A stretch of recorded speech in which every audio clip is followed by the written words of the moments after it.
So several people have asked me if I'm going to make a video about Arcane. Where's my video about Arcane? Yeah, where is my video about Arcane? Like I said, I've kind of been out of the loop with video making lately, but I have been watching and writing about Arcane Season 2 on Netflix. I assume you're familiar with this show, but it's based on Riot Games' popular video game League of Legends. Now, I am not a League fan. I don't like that game. I've tried it, I've played it, I suck at it, and I don't get it. And that's fine. I know a lot of people love it. A lot of people love watching competitions, and it's a very popular esport. It's just not for me. But that being said, I really do like the show. Even though I don't have a lot of lore knowledge about the game and its characters and heroes, champions, whatever, I really like the show. And that's one of the great things about Arcane is that it's a video game adaptation that uses lore from the game universe, characters from the game universe, but doesn't require you to play or know anything about the show or about the game. So you can enjoy this adult animated series without any experience of the game. And that's the perspective I come to this with. Season 2 has released 2 of its acts so far. There's one more coming out this weekend, 9 episodes total. And while I think season 1 was about as close to a perfect season of television that there is, with really strong characters, with really interesting arcs, and a great aesthetic. The animation is just superb. It's one of the most incredibly beautifully animated cartoons out there. It's gorgeous, and it has such a unique feel and look to it, and the action is always really, really great. And, the only other thing out there that I'd say that has as interesting or unique a style would be the Into the Spider-Verse movies. But season 2 feels to me like a big downgrade in terms of story, not necessarily in terms of animation, but in terms of sort of the approach to the animation. There's a lot of music videos in season 2, like either before or after the opening credits. They've put a lot of these sort of montages with pop songs playing, and it's a weird thing to put at the beginning of an episode where there's also like a musical credits, and I don't love it. And there's a lot of like still frame images that are sort of montaged throughout this as well, which feels a little lazy to me. I mean, that can work sometimes, but here it just feels a little out of place, or like it's done too much. I mean, it might work with a little less. And what's weird about this is putting these in, I guess the montages do function as like you get a bunch of story very quickly, and they're trying to pack in a lot. And here's my fundamental problem with season 2 is simply that there's way too much going on, and it all feels rushed. Like, it really feels rushed. It's hard to even, like, think about the plot because there's so many different plates spinning. Like, you've got the whole Vi and Jinx storyline, which Jinx already feels like she's... Like, I know they're supposed to have the big Jinx redemption arc in the final 3 episodes, but it feels like that's already sort of taken place. Like, I'm a bit surprised, honestly, how quickly there seems to have been reconciliation between these sisters, and now even between Caitlyn, who has been up to this point all season kind of vengeance-filled, trying to kill Jinx to avenge her mother, who was killed by the rocket blast at the end of season 1. All of these relationships feel like the story that they're trying to tell needed a lot more time to develop, and instead, they've just really packed it in.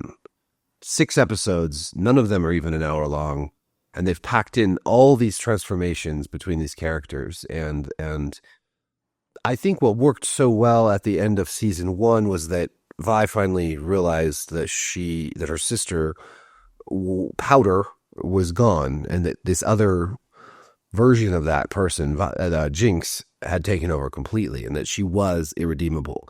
And that is sort of the main emotional beat. But throughout season 1, that relationship between sisters, And then the way that relationship sort of finally fell apart completely. And it feels too easy that they're already like pretty much okay with each other again so quickly. Jinx kind of just, it's her arc has been so strange because she goes from like, let's burn it all down and I'm just going to go all crazy after Silco died, to kind of like, I found a little buddy and now I'm going to be a mom slash big sister to her, and I'm going to chill out and not be part of this, conflict between Zahn and Piltover. And that's also a weirdly quickly resolved or developed arc, because you have Ambessa and her Noxians, and they pretty much off screen take over Zahn. Like all that conflict is just over after a time jump. I mean, there's still conflict. There's still people that are pissed and rise up and rebel a little bit. But for the most part, like they've clamped down on the Undercity. And this was pretty much done without any showing. It just was, oh, hey, we took over.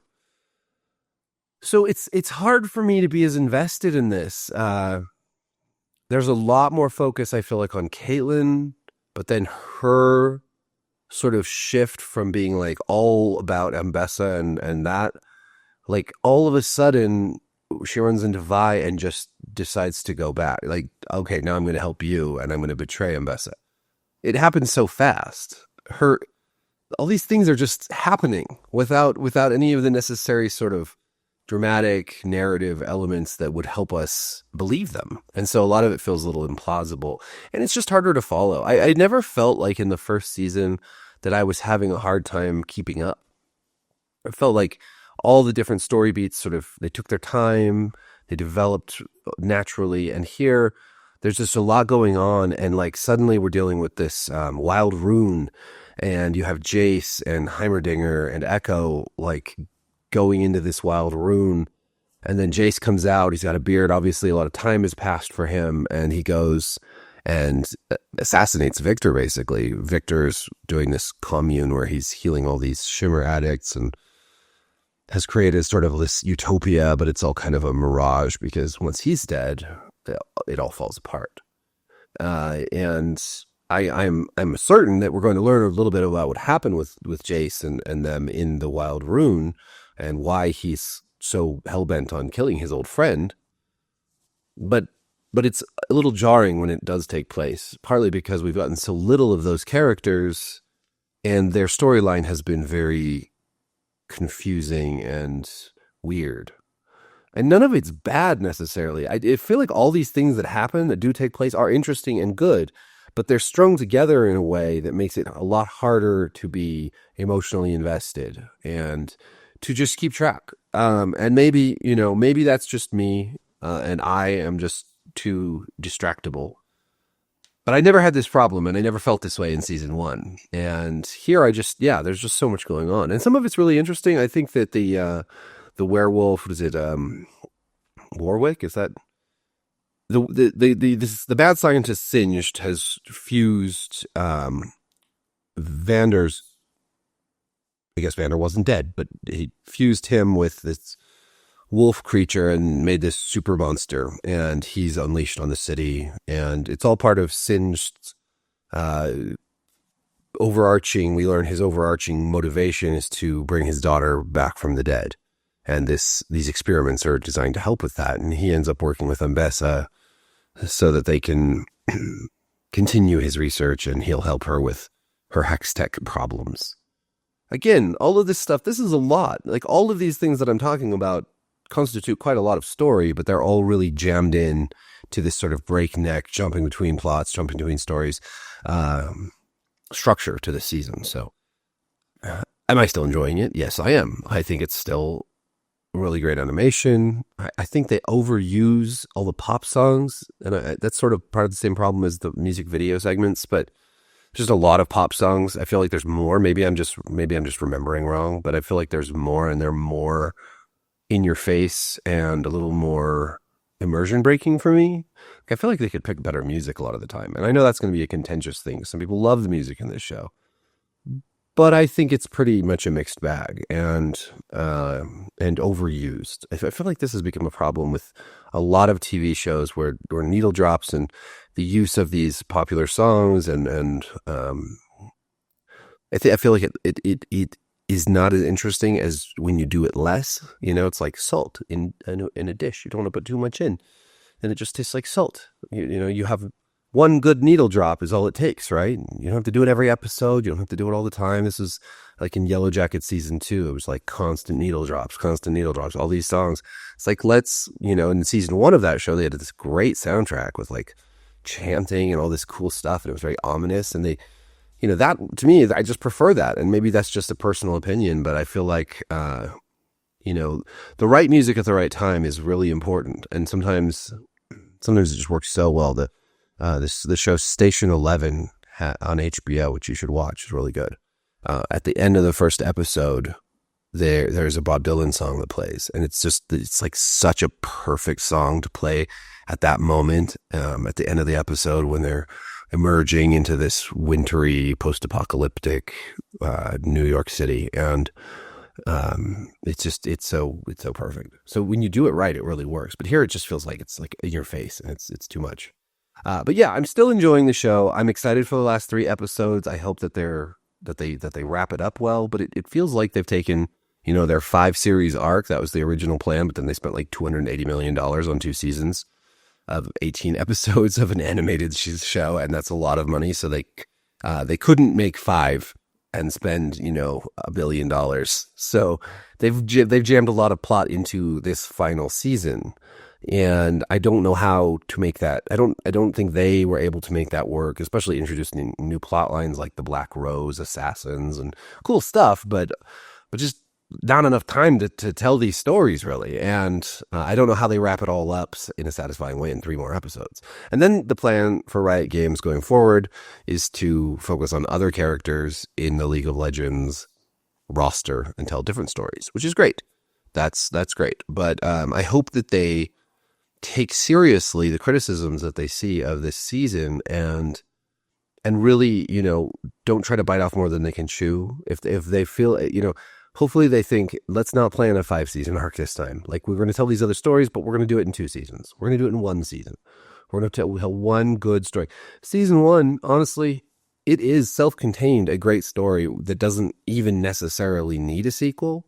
I mean, obviously we all wanted one, and I'm glad there is one, but it does have a great conclusion if you like sort of those disastrous conclusions that leave you all hanging and wondering what happened. And in some respects, like, what did happen is a little bit underwhelming. Like the Jinx's big attack on the council didn't really kill anybody that we cared about.